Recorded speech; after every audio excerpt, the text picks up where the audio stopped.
நீலகிரி மாவட்டம் பந்தலூர் பகுதியில் 2 மணி நேரத்திற்கும் மேலாக கொட்டி தீர்த்த கனமழையால் மக்களின் இயல்பு வாழ்க்கை பாதிக்கப்பட்டது. பந்தலூர் மற்றும் அதன் சுற்றுவட்டார பகுதிகளில் தொடர்ந்து 2 மணி நேரத்திற்கும் மேலாக கொட்டி தீர்த்த கனமழையால் சாலைகளில் மழைநீர் வெள்ளம் போல் பெருக்கெடுத்து ஓடியது. இங்கு விடிய அரசு சாலைகளை முறையாக பராமரிக்காததால் பல இடங்களில் மழைநீர் குளம்போல் தேங்கியது. பள்ளி கல்லூரி செல்லும் மாணவ மாணவிகள், தோட்ட தொழிலாளர்கள், வாகன ஓட்டிகள், பொதுமக்கள் என அனைத்து தரப்பினரும் பாதிப்பிற்குள்ளாகினர். ராமேஸ்வரம் மீன்பிடி துறைமுகத்திலிருந்து மீன்பிடிக்க சென்ற விசைப்படகு சூறைக்காற்று காரணமாக நடுக்கடலில் மூழ்கி விபத்துக்குள்ளானது. ராமேஸ்வரம் துறைமுகம் நகர் பகுதியை சேர்ந்த வெள்ளைச்சாமி, எமரிட், டெல்வின்ராஜ், சுரேஷ் ஆகிய 4 இரவு மீன் பிடித்துவிட்டு திரும்பும் பொழுது திடீரென ஏற்பட்ட சூறைக்காற்றால் படகு உடைந்து மூழ்கியது. படகில் பயணித்த டெல்வின்ராஜ், சுரேஷ் கச்சத்தீவில் கரை ஒதுங்கிய நிலையில் விபத்தில் மாயமான 2 மீனவர்கள் வெள்ளைச்சாமி, எம்ரிட் ஆகிய 2 இந்திய இலங்கை கடலோர காவல் படையினர் தேடி வருகின்றனர். தேடுதல் பணியை தீவிரப்படுத்த உறவினர்கள் கண்ணீர் மல்க கோரிக்கை வைத்துள்ளனர். மதுரை மாவட்டம் திருமங்கலம் அருகே அடிப்படை வசதி கோரி கிராம மக்கள் திடீர் சாலை மறியலில் ஈடுபட்டதால் பரபரப்பு ஏற்பட்டது. திருமங்கலம் அருகே மேலக்கோட்டை பகுதியில் அடிப்படை வசதிகள் ஏதும் செய்து தரவில்லை என்று பொதுமக்கள் குற்றம் சாட்டி வருகின்றனர். மேலும் இது குறித்து அதிகாரிகளிடம் புகார் அளித்தும் எந்த நடவடிக்கையும் எடுக்காததால் பொதுமக்கள் ஆத்திரமடைந்து சாலை மறியலில் ஈடுபட்டனர். இதனால் அப்பகுதியில் 1 மணி நேரத்திற்கு மேலாக போக்குவரத்து பாதிப்பு ஏற்பட்டது. விடியா திமுக ஆட்சியில் நகராட்சி நிர்வாக துறை செயல் இழந்து உள்ளதாக பொதுமக்கள் குற்றம் சாட்டுகின்றனர். 4 வருஷமா கம்ப்ளைண்ட் கொடுத்துட்டு இருக்கோம். இந்த ஒரு சாக்கடையை அல்றது கிடையாது. பதில் கேட்டோம்னா அலாட்சியமா பதில் சொல்லிக்கிட்டு இருக்காங்க.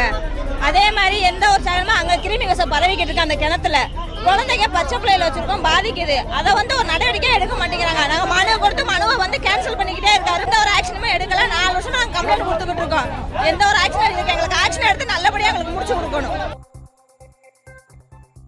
தென்காசி மாவட்ட ஒருங்கிணைந்த நீதிமன்றம் முன்பாக வழக்கறிஞர் பாதுகாப்பு சட்டத்தை உடனடியாக அமல்படுத்த கோரி வழக்கறிஞர்கள் மனித சங்கிலி போராட்டத்தில் ஈடுபட்டனர்.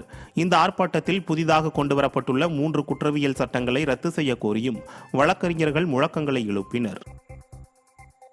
குற்றவியல் சட்டத்தை ரத்து செய்ய கோரியும் வழக்கறிஞர் பாதுகாப்பு சட்டத்தை விரைவில் அமல்படுத்த கோரியும் மத்திய அரசையும் மாநில அரசையும் கேட்டுக்கொண்டு இன்று மனித சங்கிலி போராட்டம் தென்காசி மாவட்ட நீதிமன்ற வளாகத்தில் வெளியே இன்று நடைபெற்றது. அதை விரைவில் அந்த சட்டத்தை ரத்து செய்யவும் இந்த போராட்டம் மூலமாக தெரிவித்துக் கொள்கிறேன். ராணிப்பேட்டை மாவட்டத்தில் அண்ணாமலை உருவப்படத்தை எரித்து அதிமுக வழக்கறிஞர் பிரிவினர் கண்டன ஆர்ப்பாட்டத்தில் ஈடுபட்டனர். அதிமுக பொதுச் செயலாளரும் முன்னாள் முதலமைச்சருமான எடப்பாடி கே பழனிசாமி குறித்து சர்ச்சைக்குரிய வகையில் பேசிய அண்ணாமலையின் உருவப்படத்தை எரிக்கும் ஆர்ப்பாட்டம் அதிமுக வழக்கறிஞர் பிரிவு மாவட்ட செயலாளர் ஆகோ அண்ணாமலை தலைமையில் நடைபெற்றது. இந்த ஆர்ப்பாட்டத்தில் மூத்த வழக்கறிஞர் ஹரி, வழக்கறிஞர் பிரிவு அவைத் தலைவர் கிஷோர், பாஷா, மகாதேவன், இணை செயலாளர் ரவிக்குமார், துணை செயலாளர் துளசிலிங்கம் மற்றும் ஏராளமான வழக்கறிஞர்கள் கலந்து கொண்டு அண்ணாமலையின் உருவப்படத்தை எரித்து கண்டன கோஷங்களை எழுப்பி ஆர்ப்பாட்டத்தில் ஈடுபட்டனர். கிருஷ்ணகிரி மாவட்டம் ஊத்தங்கரை பகுதியில் செடிகளுக்கு ஏற்படும் வைரஸ் நோய் தாக்குதலால் விவசாய பயிர்களும் பாதிக்கப்படுவதாக விவசாயிகள் வேதனை தெரிவிக்கின்றனர். கடக்கானூர் பகுதியில் செடிகளுக்கு நோய் தாக்கம் ஏற்படுவதால் விளைச்சல் முழுமையாக பாதிக்கப்பட்டுள்ளது. எனவே வேளாண்மை துறை அதிகாரிகள் போர்க்கால அடிப்படையில் நேரில் சென்று ஆய்வு செய்து நடவடிக்கை மேற்கொள்ள வேண்டும் என அப்பகுதி விவசாயிகள் விடிய அரசுக்கு கோரிக்கை விடுத்துள்ளனர். பப்பாளினால பக்கத்து இருக்கிற பயிர்கள்லாம் வைரஸ் நோய் அட்டாக் ஆகுது. அதனால நீங்கள் ஆஃபீஸில் வேளாண்துறை ஆஃபீஸில் வர வச்சிங்கனாங்களே எங்களுக்கு கொஞ்சம் சௌகரியமாக இருக்கும். மருந்துகள் எதுனா அதுக்கு உபயோகமான மருந்துகள் கொடுத்தீங்கன்னா பரவாயில்ல. பூரா வைரஸ் நோய் பூரா தலைப்புறம் பழுப்பாகுது, பூரா செடிகள்லாம் சுருண்டு வருது.